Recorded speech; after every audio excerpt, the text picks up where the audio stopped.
Hey guys, and welcome to this deck profile. It's a water control deck list. At the NLG case tournament, I got 7th place. I was 3rd out of Swiss, and I ended off 7th after bracket. And well, here's the deck list and my thoughts on the deck. Starting off, we have 3 Gamseal. I believe this is uh, I think this is a needed card against a very large portion of decks at the moment because this outs at least one negate. It also helps you facilitate just clean uh, entry into a simple combo so then you aren't interrupted. It also stops Sky Striker, which I saw was a pretty good amount at the tournament. So I believe this is a very good meta call because it can just help you get through a lot more. And this also outs the Brave token, what's it called, negate, because you put this over the token and then they are basically left with the Griffin, and Griffin can not negate because there's no token. Next, 3 Ash Blossom. That's all the hand trap that I played main deck. I think Ash Blossom is one of the best hand traps to just have when you only have one hand trap in the main. I think Ash Blossom is probably one of the best ones for a decision on that. But then again, that depends on the meta, and I think Ash Blossom just covered enough that it was the best choice. Uh, then into the actual fish part of the deck, 3 Bountiful. I think you can get away without playing Bountiful, but it is very detrimental if you don't have it and you're going first and you don't see enough pieces. So I believe when you're going first, this is probably one of the best cards. Uh, when you're going second, I believe this is one of the most hurtful cards towards you. Uh, if you aren't specialing it off of 1-for-1, because if you have to use your normal summon for the Bountiful and she gets negated, or what she summons gets negated, then you basically can't do anything. Uh, but what is good about her is directly on her summon, she then is able to dodge Veilers, Imperms, and the only thing you can really do to it is use Ash Blossom on it. So that's very good. But it does, again, lose to stuff like Lancia shotgunned on you. So it's a. I feel you should play it, but I don't think it's the end all be all like some other decks have tried. Uh, then we have the 1XZ Remora. Again, I believe it's the same thing with Bountiful, because going first it's a very powerful card. However, going second it can be a very bad card because it can just sit in your hand most times when you're going second and be difficult to actually use because you need an XZ monster to be able to use it, and sometimes you just can't get there when you're going second and you have to play through other things. So it might just be better to see your go second cards or just anything else. That's why I only play one. It usually was sided out when I was going second in game 2 or in game 3. Game 1, it usually was pretty okay if I drew it. Then for the actual shark part, you have 3 right hand shark, 3 buzzsaw, and 3 lantern shark. I chose this ratio because, well, simply put, I think Lantern Shark is better than Ice Knight because Ice Knight can be popped by DPE before he gets his effect for your next normal summon, and this can just bait out negates. So I believe that's why Lantern Shark is just better than Ice Knight in this case. Buzzsaw Shark is just a mainstay needed. If you aren't playing this, you need to play it. Same thing with Right Hand Shark. Right Hand Shark is needed for a deck and to help out on combos.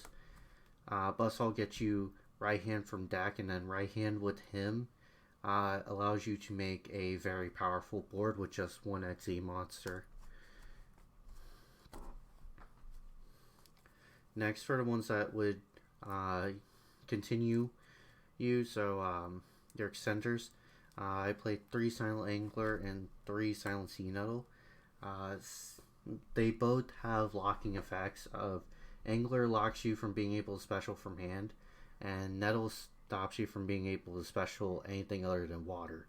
Nettle does have the grave effect to banish itself and shuffle 3 water into your deck, which is useful, but most of the time you want Angler rather than Nettle.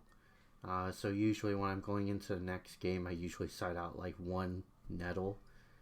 If I'm only siding 3 cards, it's usually Nettle, 1 for 1, and XE Remora. But Nettle helps out on getting through stuff like there can only be 1, and other stuff of that sorts.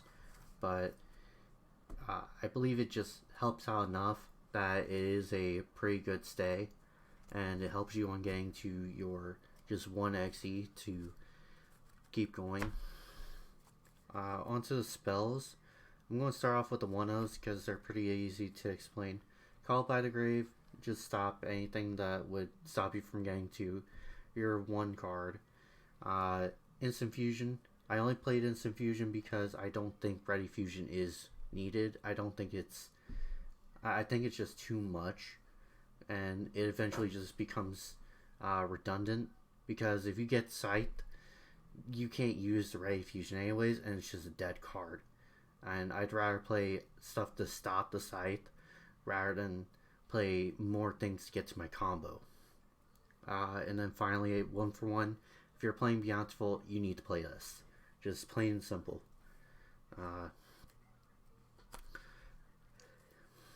Next is basically the cards to help on getting through boards if you were forced to go second. Forbidden Chalice and Cosmic Cyclone. I think you need to play these if you are playing this deck. Just hands down. These saved me way too many times to count.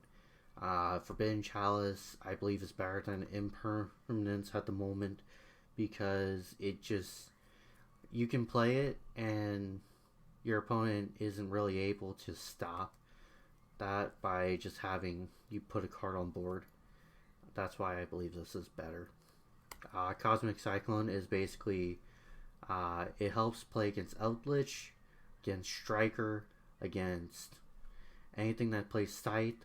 It helps play through basically everything at the moment.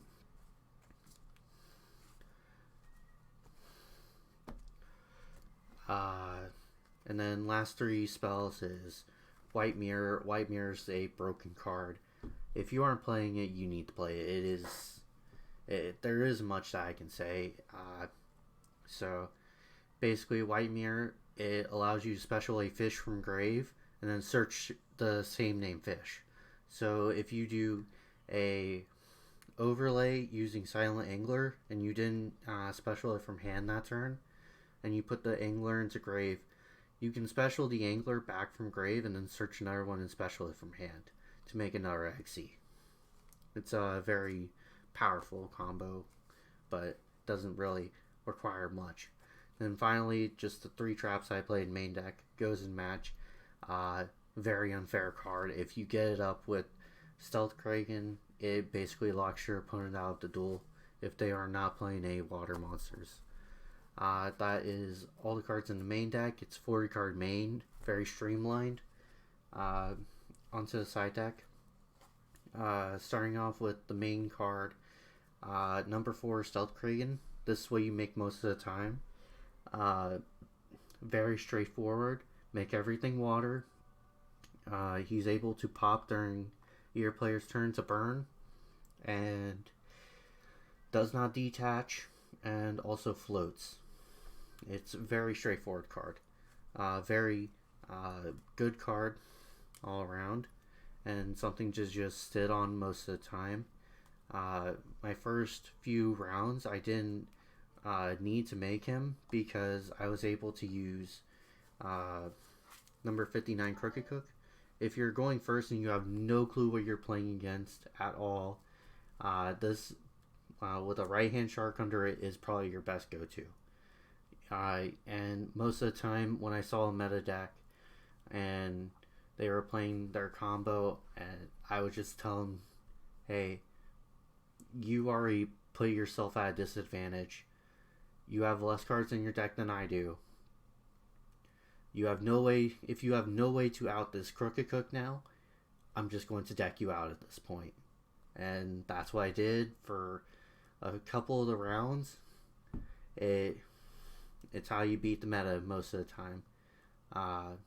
Well, not most of the time. A lot of the times you can beat it just regularly, but Crooked Cook is basically a one card stop to most meta decks because they do not play now to it. So I think that's mostly why you saw a lot of Rogue in the top tables, because everybody was playing cards that the meta just cannot out. But if it was a much larger tournament, I feel like it would eventually turn back into meta, because we had a lot of good players there on Rogue. So after a while it may have turned back to meta, but I don't think it could have with how good of players we had at the NLG tournament. Up next, of course, 2 Stealth Kraken spawn. You play 1 less than the amount of Stealth Kraken you play. So if I play 3, I play 2. If you play 2, you play 1. That's just simple. Reason you do that is because it just helps on knowing how many you need to special at all times. I think 2 Stealth Kraken spawn with 3 regular Stealth Kraken is the perfect amount, because this also allows you to go into more stuff afterwards if they don't out these.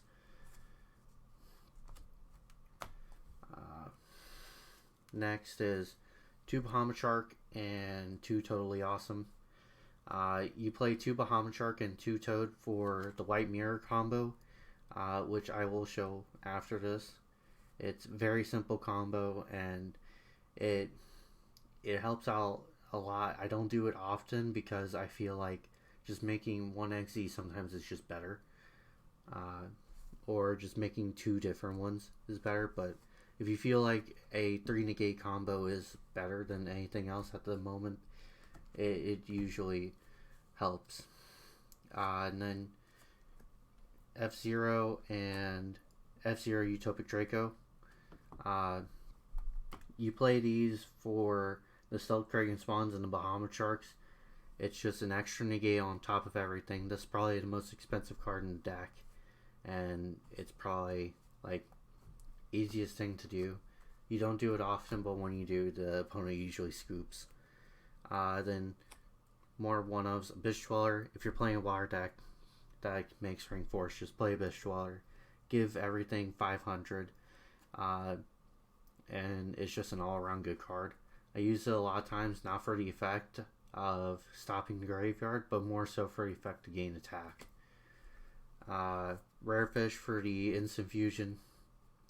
And then if you're playing an XZ deck, you basically have to play Zeus. I feel like this is the one card in the X deck that feels like it completely underperformed. Didn't feel like it was too good. I only used it a few times during the tournament, and that was I played 7 rounds, including bracket, and I believe during the whole thing I only summed it twice, and it was both times during the bracket. It did not feel good to play, is basically the end of it, but you have to play it. Then going into side deck, starting off, I'll just start off with the card that everybody is going to wonder about, and probably the reason why a lot of people are here. Heavenly Zephyr Miradora. Reason I played Miradora was for Invoke decks. I know that my region in specific is very heavy on playing Rogue and very heavy on playing Invoked variants. And also playing other decks of that type of sort where you make like a 1 negation type deal or 2 negation. And Miradora is a just one stop out to those. I don't have to worry about you negating. I don't have to worry about you doing anything with that monster. As soon as you summon a Macabre, in just as a reference example, I guess, when you would summon a Macabre, I use Miradora. If you attempt to negate, Miradora does not care. Cannot be negated.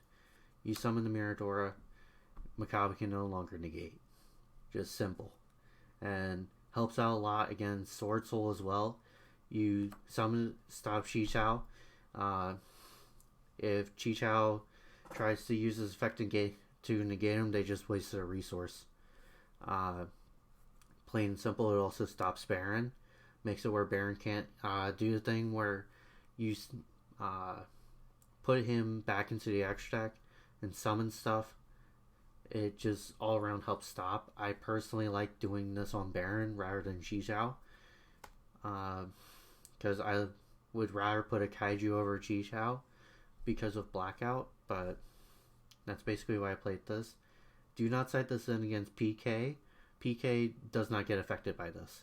They do not care about Miradora.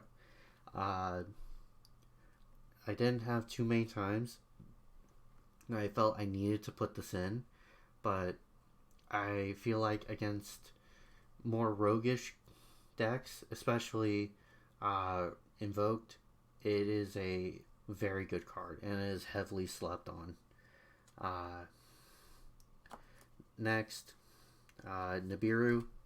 I played this simply to bait out negates. That's simply why I played Nibiru. There really isn't much reason or rhyme to Nibiru. I feel like this just forces a negate. If I do this and they use Baron to negate, that's Baron's one negate. If I do this and they use the Brave token negate, that's their one negate there, and it makes it much easier to out. That's how I was able to out Scythe combos a lot more, was because of Nibiru, just forcing them to use their one negate. If I knew I was going to go first, say in game 3, oh, sorry, needs to focus. There it goes. Dimensional Barrier, all around good card against Sword Soul, against PK. You can flip this, call Fusion. They can't do the side combo as easily anymore. Call it on XC against a mirror match. All around good card. There's a lot of decks that get hurt by it right now, and it's in common. It's a very easy card to pick up and use. Impermanence, I feel like I only sided this in against decks that actually use like a decent amount of back row, because Imperm was able to help me get through the back row.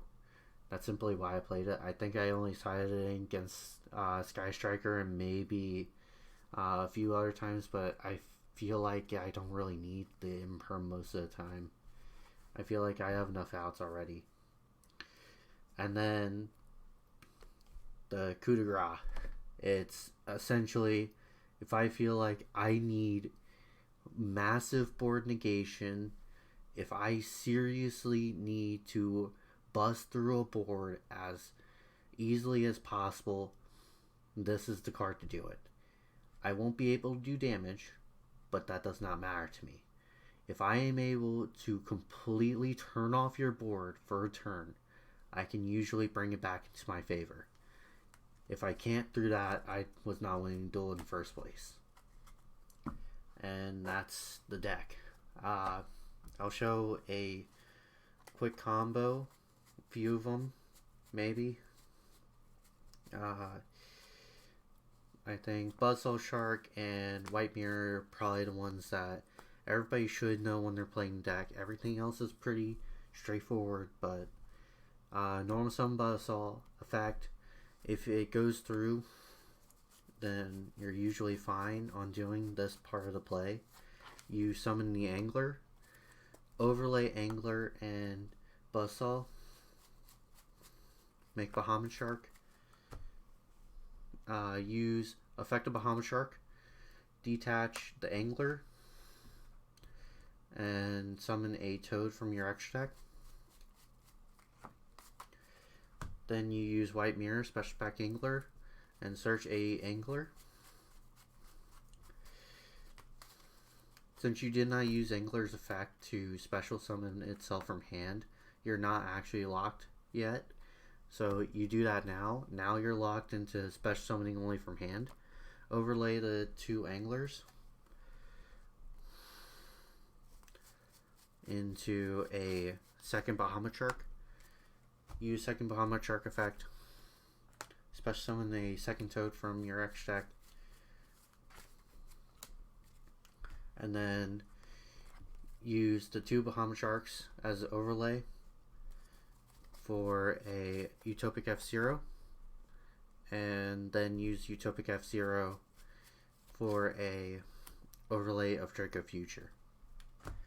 And this board is basically 3 negates. This one only negates monsters, and if they are on board, he takes them. And then 2 Omni negations of Toad that also take, so you can use it to take invocations, engages. I used it to take a person's dimensional barrier and use it against them. It's a all-around just good combo to know. And then I guess the one that everybody loves to see, Norm Summon Buzzsaw, Buzzsaw effect target himself, special summon out a right hand shark, overlay the right hand shark in the Buzzsaw to make a number 59 Crooked Cook. And then you pass. And from there, your opponent cannot out this. Unless they have piercing damage, a way to tack over it and just attack you directly, or a kaiju. Those are the only ways to get past this. And most of the Met decks are not playing a way to do that. The only ones that I personally know of is Phantom Knight plays a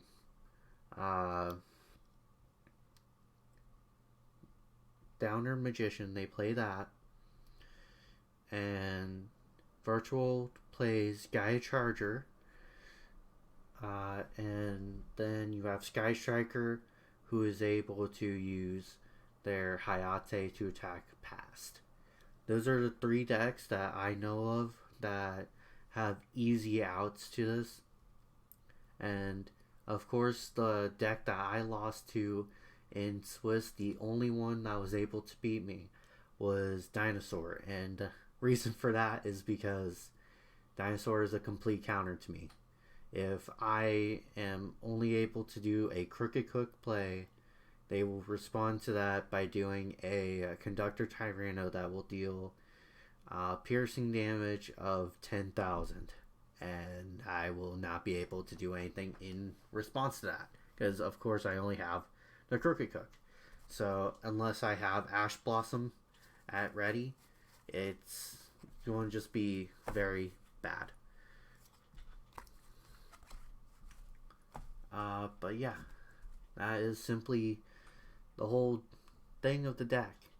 You can just use it to be in a very good spot control wise. If you do right hand and Buzzsaw to make a Stealth Kraken, it can usually just get you there, is what I've noticed. A lot of people have trouble outing it in very meaningful ways without him floating. And on top of that, if you do Stealth Kraken with Goes in Match, a lot of decks will just completely give, because they will not be able to play through that. A Stealth Kraken with Goes in Match is very, it locks you down very hard. And luckily with this deck, you're also able to play through other control decks very well, because you only need the Kraken. I didn't play against any Eldritch, which I'm thankful for, because the only Eldritch players there were very good, as far as I know, and it would have been a very difficult time to beat them. because I do not play Lightning Storms or any of that sort. I don't think the deck actually needs Lightning Storm. But if push comes to shove, I think that if you're in a region where it's even more prevalent that you would actually need the Lightning Storm, I think replacing the Dark Ruler no more in the side deck is a very good choice. But yeah, so that's the deck. Going through my matchups again, I believe my first round was against a virtual world player. I just simply used Crooked Cooking round 1 to beat them because they could not out it. Game 2, I beat them using a Stealth Kraken and Gozen match strategy and simply got the game from there because they couldn't play through that. Next into round 2, I went against Sword Soul Tenyi. Again, I got game 1 because they had no out to the Crooked Cook, so they simply just went into game 2. Game 2, I completely blew them out. Oh wait, no. Game 2, they blew me out with Dimensional Barrier. Game 3, I blew them out with Dimensional Barrier, which is how I got that game. I got the Dimensional Barrier from him using my own Toad. Game 3, I played against PK Brave, and it was a decently okay matchup. Game 1, completely blew him out using Goes a Match plus Kragen. He couldn't out it. Game 2, he did full combo, and I broke the board using a combination of Forbidden Chalice, Cosmic Cyclone, and Nibiru. I baited out his negate with Nibiru the turn before, so he no longer had the negate. So then he had to play around the Cosmic Cyclone and Forbidden Chalice. I baited out everything, and then when he finally was about to do the side to try and finish it off, I used Cosmic Cyclone to bait out his last negate. Used Chalice on the DPE, and it was game from there because then I was able to put out a Stealth Kragen, and I was able to burn through everything. Eventually it became where he put out a Axis Kotaker and popped a Stealth Kragen spawn. The Stealth Kragen spawn brought back the big Stealth Kragen, and I burned his Axis code for game. And then round 4, I went against. I truthfully don't even know what the deck actually was. I think it was Invoked, but all that I saw were hand traps. There was nothing else that I saw. I completely just ran through him, basically. It only took me about 5 minutes, I believe, to actually finish the duel in total because he drew 5 hand traps both games. I have no clue what he was playing. I did not recognize him from NLG, so he came from somewhere else. I don't know what he was playing, and I don't know if it was that he bricked a lot, and I just don't know. He was also EXO, but it was something. Next round was round 5. I lost to Dinosaur in a... he completely stomped me. I will not say that I did not get stomped there. It was a complete stomp. I had no way to stop him. He just completely destroyed me in total. There's nothing else to say there. I got 2-0'd.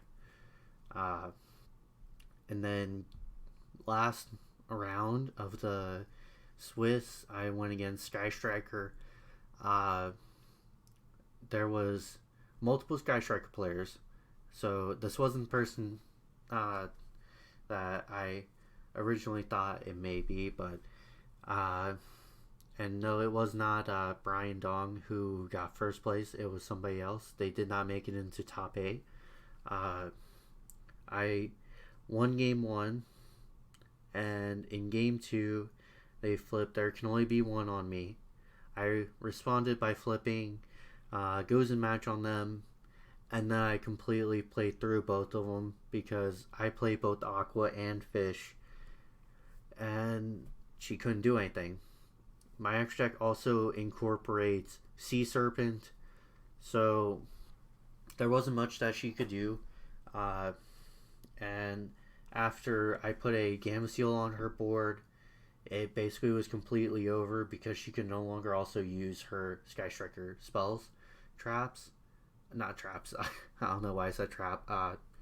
But I don't think that she could have made anything anyways, because the only way that she could make something would be using Ray to go into a Shizuku, because if I have Stealth Kraken on board, you are stuck on waters, and if I have Gozen match up, you can only go into waters. However, Ray cannot go into Shizuku because Shizuku requires a non-water Sky Striker, and that's simply how it went.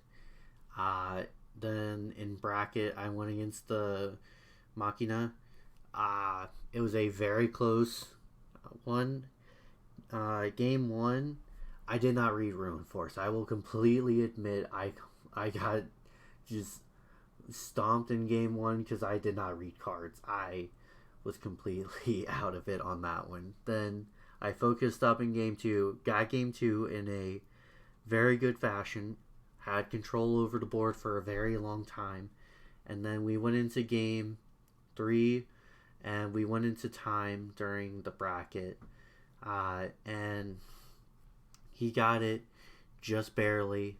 I believe if there would have been another round, it may have been mine, but I did not have enough to burn him during his turn, and he was able to just output enough damage that he got it.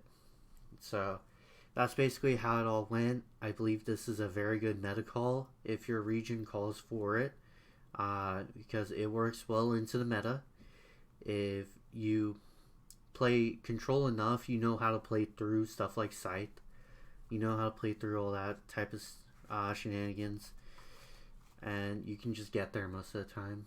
So if you guys want to build this too, feel free. It's a very cheap deck, very easy to play. Something, if you're coming back into the game or you just want to play something that can take on very high level decks, then this deck may be for you.